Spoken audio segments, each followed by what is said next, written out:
ఎడర్లు సెలయేర్లు మార్చి 21వ తారీఖు. మీ నమ్మిక చొప్పున మీకు కలుగునుగాక. మత్తయి సువార్త 9వ అధ్యాయము 29వ వచనం. ప్రార్థనలో పరిపక్వం కావడం అంటే పరిపూర్ణమైన విశ్వాసంలో పాదం మోపడంత వరకు సాగిపోవడమే.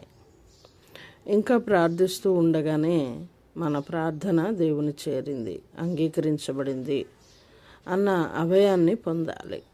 మనం ప్రార్థిస్తున్నది మనకు అనుగ్రహింపబడే సమయం ఇంకా రాకముందే దానిని పొంది కృతకృత్యులమైనట్టు భావన కలగాలి. అడిగిన దానిని నిస్సందేహంగా పొందామన్న గట్టి నమ్మిక స్థిరపడాలి.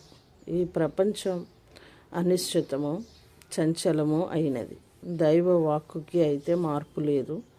నిలకడగా ఆయన మాట మీద మనం దృష్టి నిలిపితే అది మన పట్ల నిజం కావటానికి ప్రపంచంలోని ఏ శక్తి అడ్డుపడలేదు. దీన్ని మనసులో పెట్టుకుందాం. ఏ ఇతరమైన సాక్ష్యాధారాలు లేకుండానే ఆయన మాటలు నమ్మటానికి మనల్ని ప్రేరేపిస్తాడు దేవుడు. ఆ తర్వాతే మన నమ్మిక చొప్పున మనకి ఇస్తాడు. ఈ వరమిచ్చానంటూ వచ్చింది ఆయన అమోఘ వాక్కు.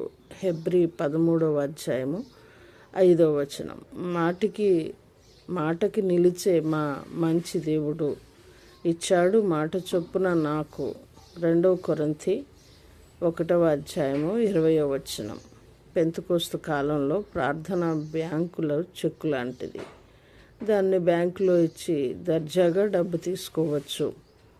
దేవుడు పలుకగా ఆ ప్రకారం ఆయను. ఆదికాండము 1వ అధ్యాయము 9వ వచనం. Thank you. Please like, share and subscribe. God bless you.